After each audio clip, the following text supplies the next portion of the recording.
Voici un extrait promotionnel de la conférence de Sandra Vimont sur les 3 niveaux de fusion. Vous pouvez vous la procurer en totalité sur le site web www.supramental.biz. Bonne écoute! Donc, je vais vous lire le petit bout que j'avais commencé, puis on pourra peut-être finir là-dessus. Donc, c'est un couple qui ne génère pas de karma en partant.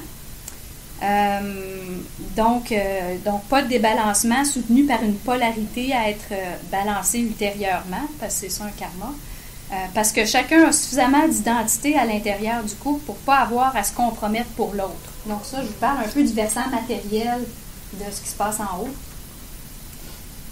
Donc, ce qui se produit, c'est que chacun vit à l'intérieur de son identité propre et ceci crée un contexte de vie dans lequel chacun établit ses besoins réels à l'intérieur du couple et ceci devient l'assise du couple cosmique où chacun est bien avec l'autre. Et si tension il y a, la vie continue, hein?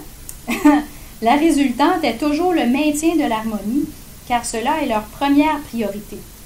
Car certes, les individus ou partenaires auront toujours la capacité de communiquer ce qu'ils vivent afin de ne jamais laisser quoi que ce soit percer l'unité de qui ils sont ensemble, car ils ont déjà trop souffert. Donc, ils ont besoin d'être bien ensemble, ils ont besoin de ne pas vivre de tension sur aucun plan de leur multidimensionnalité respective.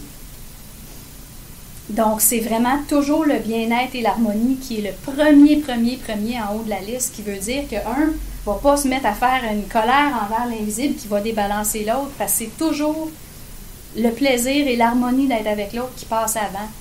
Puis c'est là qu'on peut dire toute la... Tu sais, quelqu'un qui est toujours en colère envers les plans, on va lui dire, mais calme-toi, là. Tu sais, tu me débalances. Puis cet individu-là, ça fait aussi partie de son intégration que voir que des excès de colère débalance sa propre vie, même dans sa physicalité. Nombre de personnes qu'on a vues avec des problèmes cardiaques, justement, parce que cette colère-là, ils n'ont pas assez pris le feu de leur esprit de dire c'est moi maintenant qui prend contrôle de ce feu-là.